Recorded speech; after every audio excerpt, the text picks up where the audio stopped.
వాడు మానవాడు సైలెంట్గా ఉన్నాడు. వీళ్ళు వాడికి నేర్పించారు ఇలా తినరా అని. వాడు నేర్చుకున్నాడు. దెబ్బతో ఏమైందంటే వాడు ఒకసారి ముంచి లేవనెత్తుతుంటే వీళ్ళు 4 సార్లు తిన్నది ఒకేసారి తింటున్నాడు. మొత్తం నూగులు అయిపోయాయి. ఎగ్జాక్ట్ గా అభినయ్ దర్శన్కి అజయ్ బాబుకున్న రిలేషన్ ఇదే. చెప్తాను కదండి. అజయ్ బాబు ఏం చేశాడు అంటే పాస్టర్ అని చెప్పి ప్రతిరోజు అప్పట్లో ఉదయం, మధ్యాహ్నం, సాయంకాలం, మరి మధ్యరాత్రి పెట్టాడేమో నాకు గుర్తుకులేదు, కానీ జార్ఖండ్లో చర్చి మీద దాడి టైటిల్, నేను జార్ఖండ్ వెళ్తున్నా, నాకు డబ్బు పంపించండి టైటిల్ అనమాట.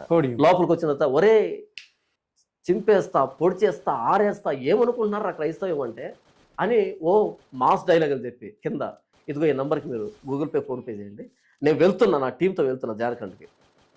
అక్కడికి వెళ్తే వీడికి ఆవకాయ పచ్చడి చేస్తారు, కానీ వెళ్ళడం మా వాళ్ళు కూడా తెలియదు పాపము. అమ్మ ఈ రేంజ్లో మాస్ డైలాగ్ చెప్పాడంటే మామూలుగా ఉండదు. అక్కడికి వెళ్ళిన తర్వాత మన అన్న సుమ